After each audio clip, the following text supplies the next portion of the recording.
The Reign of Terror began in June 1793 during the French Revolution, when radical Jacobins seized control of the revolutionary government. Maximilien Robespierre and the Committee of Public Safety declared that terror was necessary to protect the revolution. They established revolutionary tribunals that dispensed swift justice with minimal evidence or legal protections. Anyone suspected of counter-revolutionary sympathies faced arrest, trial, and potential execution within days. The guillotine became the symbol of the terror as it fell daily in Paris and provincial cities across France. Aristocrats, priests, merchants, and even former revolutionaries were executed for alleged crimes against the Republic. Marie Antoinette, the former queen, was guillotined in October 1793, followed by thousands of others from all social classes. The Revolutionary Tribunal in Paris alone sentenced over 2,600 people to death during this period, while tens of thousands more were executed in the provinces. Estimates suggest that between 16,000 and 40,000 people were executed during the Reign of Terror. An additional 200,000 to 300,000 died in prison from disease or harsh conditions while awaiting trial. The violence reached its peak during the Great Terror in June and July 1794, when Paris saw over 1,500 executions in just 6 weeks. In the Vendée region, revolutionary forces killed an estimated 170,000 people, including women and children. The terror consumed its own creators when Robespierre and his closest allies were arrested and executed in July 1794. Their fall, known as the Thermidorian Reaction, ended the most radical phase of the French Revolution. The Reign of Terror influenced subsequent totalitarian movements and remains a cautionary example of state-sanctioned brutality justified by ideology. The 30 Years' War began in 1618 when Protestant nobles in Bohemia rebelled against the Catholic Habsburg monarchy. The conflict rapidly expanded beyond religious disputes into a broader European power struggle involving major nations. The Holy Roman Empire, Spain, France, Sweden, and numerous German states fought across Central Europe for 3 decades. What started as a localized rebellion transformed into one of Europe's most destructive conflicts. The war devastated the German states through repeated campaigns that ravaged cities, farmland, and entire regions. Armies lived off the land, seizing crops and livestock while leaving populations to starve. Mercenary forces showed no mercy to civilians, with massacres, torture, and systematic destruction becoming commonplace. The sack of Magdeburg in 1631 saw 20,000 civilians killed in a single day of violence.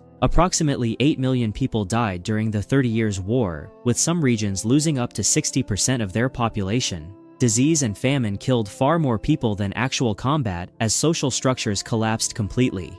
The German population declined from 21 million to perhaps 13 million by the war's end. Peace of Westphalia in 1648 ended the conflict and established principles that shaped European diplomacy for centuries. Economic recovery took generations as trade networks remained disrupted and agricultural production stayed depressed. The conflict demonstrated how religious and political conflicts could combine to produce unprecedented devastation. Russian serfdom developed gradually from the 15th century, but became fully established during the 17th century under the Romanov dynasty. The 1649 Law Code formally bound peasants to the land and their noble landlords permanently. Serfs comprised roughly 80% of Russia's population, living in conditions barely distinguishable from slavery. Their labor sustained the Russian state and aristocracy, while they themselves lived in grinding poverty. Serfs had virtually no legal rights and existed entirely at their landlord's mercy and discretion. They could be bought, sold, traded, or given away separately from land-like property. Physical punishment, including beatings, was legal and routine for perceived disobedience or poor work. Many landlords maintained private prisons where serfs could be confined, tortured, or killed with minimal consequences. Life expectancy for Russian serfs rarely exceeded 35 years, as malnutrition, disease, and exhaustion claimed lives. Families lived in overcrowded wooden huts, without proper heating or sanitation during brutal Russian winters. Serfs worked their landlords' fields 6 days weekly, leaving minimal time for their own subsistence plots. Periodic famines killed hundreds of thousands when harvests failed and landlords still demanded their share. Serfdom was abolished in 1861 by Tsar Alexander II, though emancipation came with severe limitations. Former serfs received inadequate land allotments and crushing redemption payments that kept them impoverished for decades. The legacy of serfdom left Russia socially and economically backward compared to Western Europe. Resentment from centuries of oppression contributed directly to the revolutionary movements that eventually toppled the Romanov dynasty. The Industrial Revolution began in Britain during the late 18th century and spread across Europe and America. New manufacturing technologies promised prosperity, but initially created horrific working conditions for laborers. Factories operated with minimal safety regulations, and employers prioritized profit over worker welfare completely. The transformation from agricultural to industrial society inflicted tremendous suffering on working-class populations. Child labor became widespread as factory owners preferred small, nimble workers who could be paid minimal wages. Children as young as 5 worked 12 to 16-hour days in textile mills and coal mines. They operated dangerous machinery that frequently caused injuries, amputations, and deaths without compensation or recourse. Many children developed permanent deformities from repetitive motions or carrying heavy loads during their growth years. Factory conditions were nightmarish with inadequate ventilation, lighting, and sanitation causing widespread illness and death. Workers breathed toxic fumes and cotton dust that caused chronic respiratory diseases and early mortality. Machinery lacked safety guards, resulting in crushed limbs, severed fingers, and fatal accidents occurring regularly. Average life expectancy in industrial cities dropped below 30 years as slums spread and disease ravaged populations. Reform movements eventually forced governments to implement basic labor protections and safety regulations over decades. The Factory Acts in Britain beginning in 1833 gradually restricted child labor and reduced working hours. The early Industrial Revolution's brutality demonstrated capitalism's capacity for exploitation when unchecked by regulation or worker organization. The Inquisition began in the 12th century when the Catholic Church established tribunals to combat heresy. Pope Gregory IX formalized the medieval Inquisition in 1231, giving inquisitors sweeping powers to investigate and punish religious dissent. The Spanish Inquisition, established in 1478 under Ferdinand and Isabella, became the most notorious and brutal branch. Accused heretics faced trials with no right to know their accusers or see evidence against them. Inquisitors used torture systematically to extract confessions, employing devices like the rack, strappado, and thumbscrews. The accused were often tortured until they confessed to predetermined charges regardless of actual guilt. Thousands were executed during the Inquisition's centuries of operation, with estimates ranging from 3,000 to 5,000 deaths. The Spanish Inquisition alone tried over 150,000 people for various religious offenses over 3 centuries. Those convicted faced public burnings at ceremonies called autos da fe, which served as warnings to others.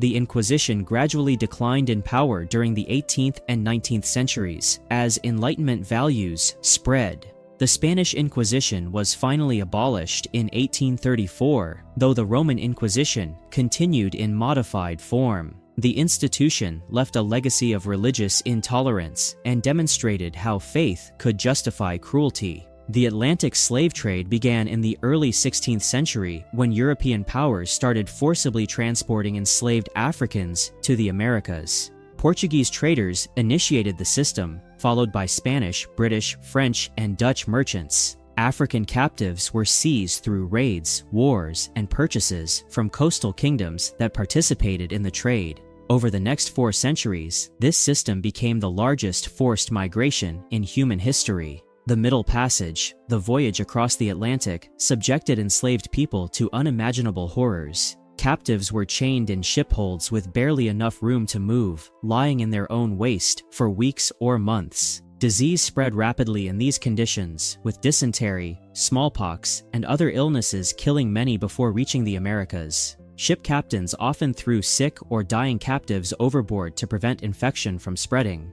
An estimated 12 to 15 million Africans were transported across the Atlantic during the slave trade era. Approximately 1.8 to 2 million died during the Middle Passage alone. The total death toll, including those killed in African wars fueled by the slave trade, likely exceeds 20 million people. Enslaved people in the Americas faced lifelong bondage under systems designed to extract maximum labor through terror. Families were deliberately separated, cultural practices suppressed, and resistance met with torture or execution. The economic wealth generated by enslaved labor built many Western nations' prosperity, while devastating African societies for generations. The formal abolition of slavery in the 19th century did not end its legacy, as racial oppression continued through other means. The period following the fall of the Western Roman Empire in 476 CE plunged Europe into centuries of instability and decline. The collapse of centralized Roman authority left a power vacuum that no single force could fill.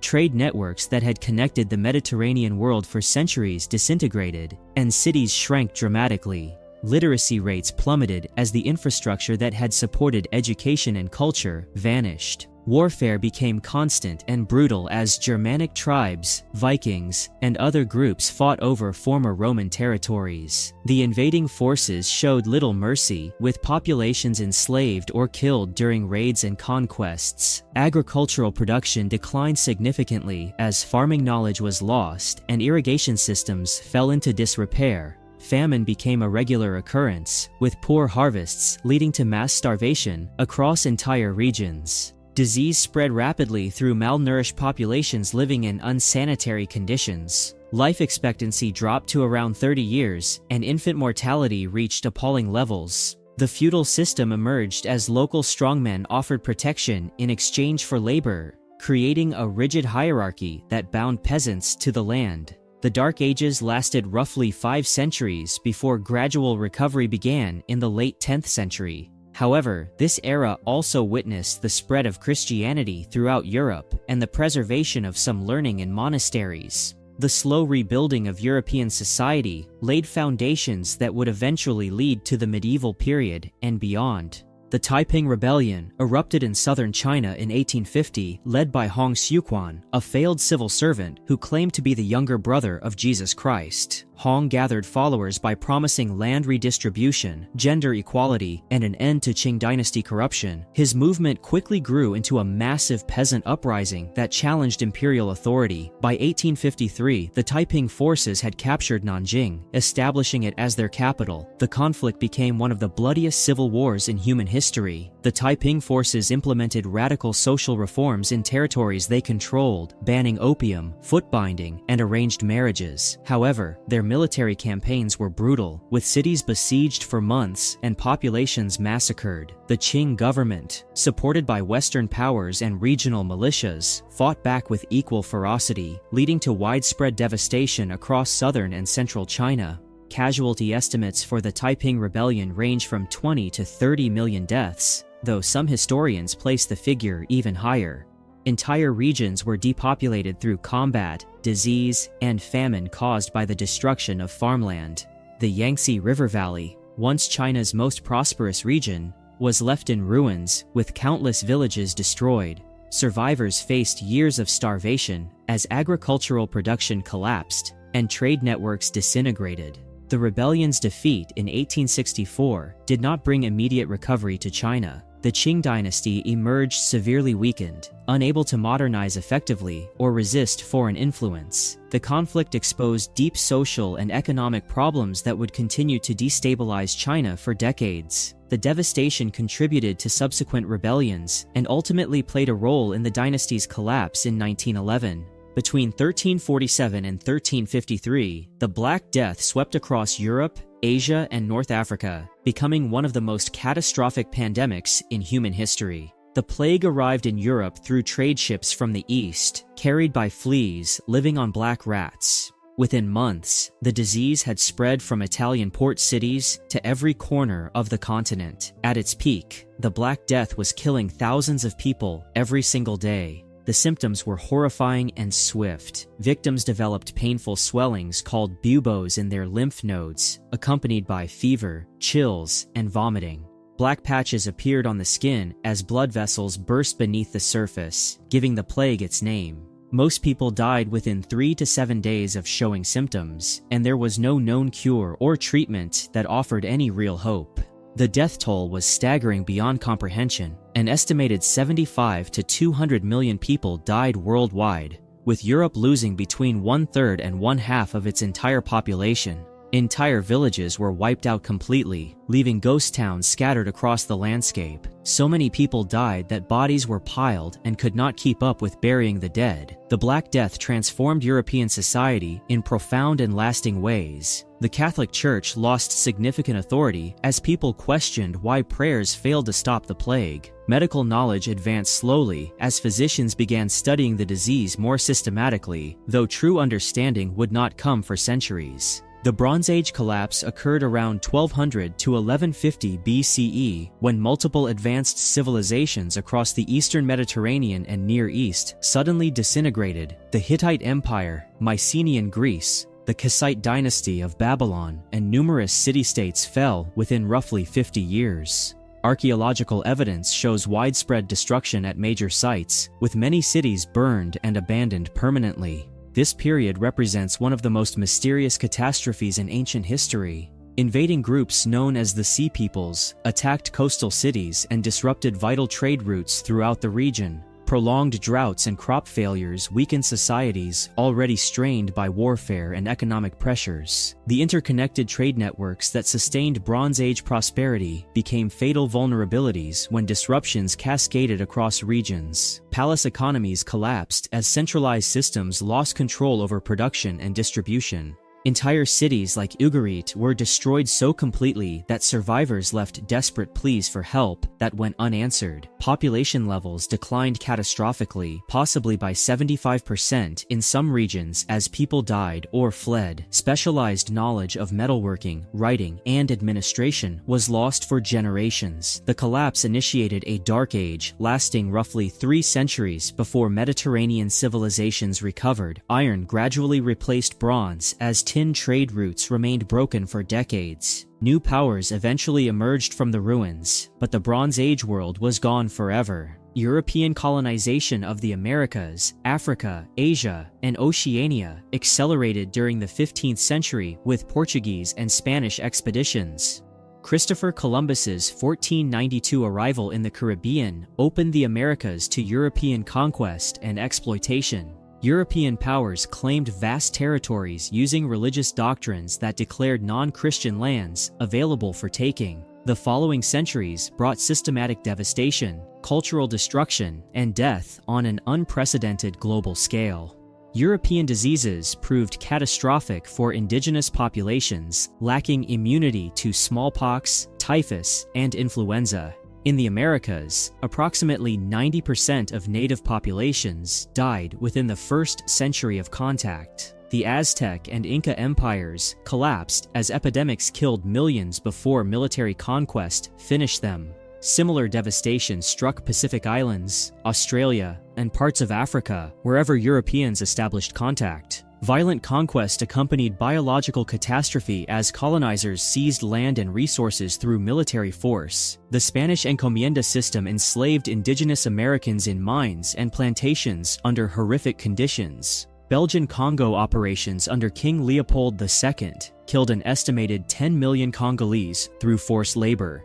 Colonial legacy persists in ongoing inequality, political instability, and cultural trauma affecting formerly colonized nations worldwide.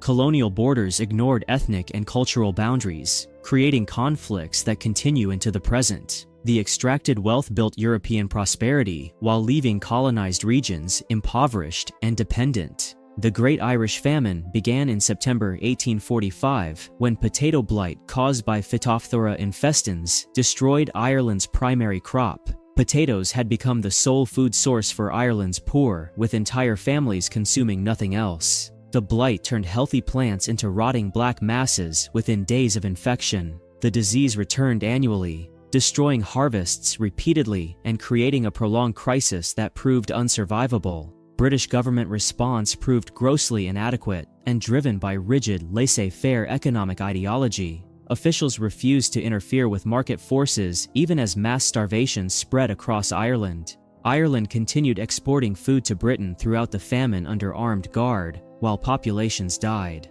Relief programs like Public Works deliberately paid starvation wages to discourage dependence on government assistance. Approximately 1 million Irish people died from starvation and disease between 1845 and 1852. Typhus, dysentery, and cholera ravaged weakened populations living in desperate, overcrowded conditions. Another 1 to 2 million immigrated on coffin ships, where disease killed many during passage. Entire villages emptied as populations either perished or fled, leaving ruins still visible today. The famine transformed Irish society and politics in ways that continue resonating into the present. Ireland's population exceeded 8 million before the famine, but never recovered to those levels. The catastrophe fueled Irish nationalism and deep resentment toward British rule for generations. Mass emigration created Irish diaspora communities in America, Britain, and Australia that maintained strong homeland connections.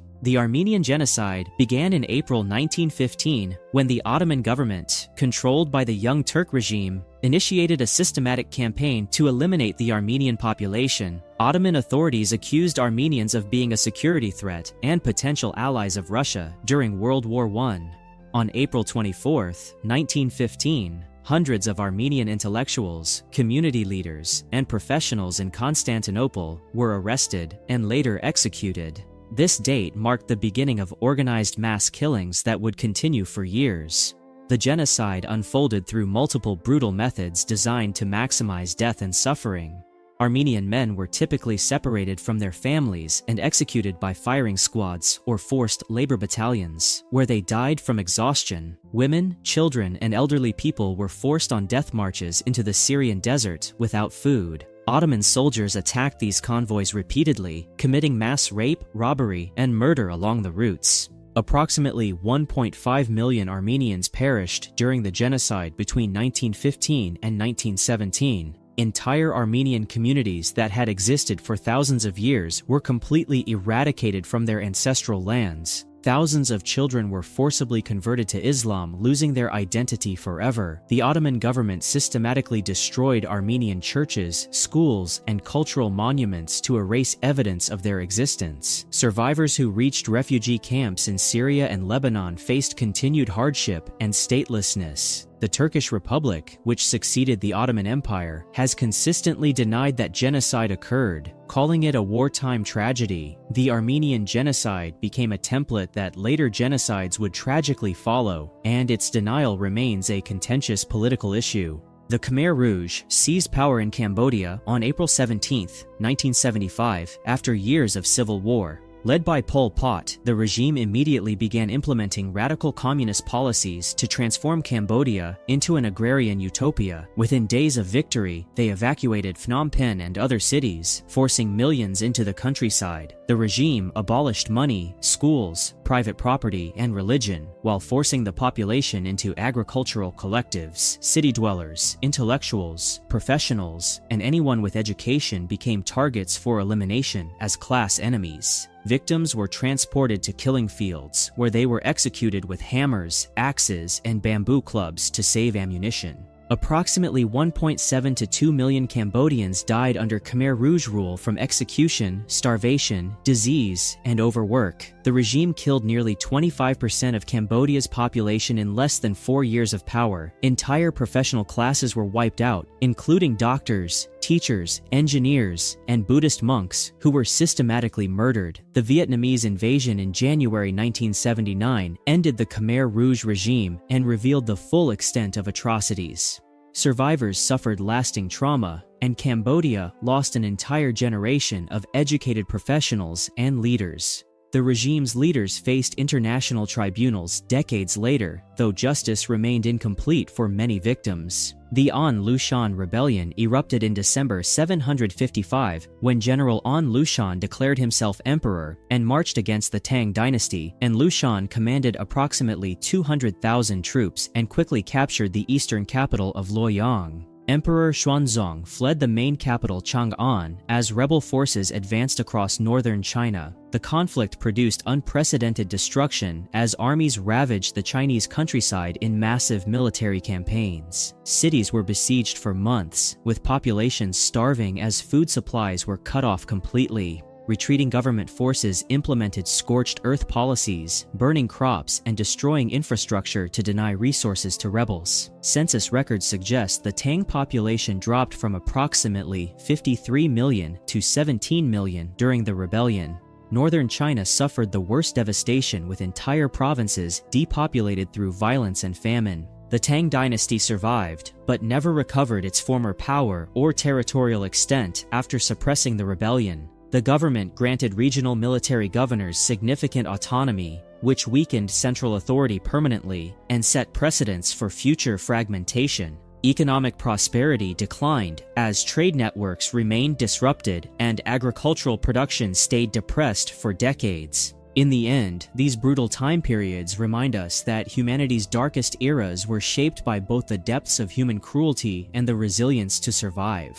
These wars, plagues, and purges did not just mark the deaths of millions. They altered the very fabric of society and left scars that history will never forget. Thank you very much for watching this video, and if you learned something, make sure to leave a like. Comment down below your thoughts on any of the brutal time periods I discussed in this video. Subscribe if you would like to see more videos like this one covering history's darkest chapters. Thank you again, and goodbye.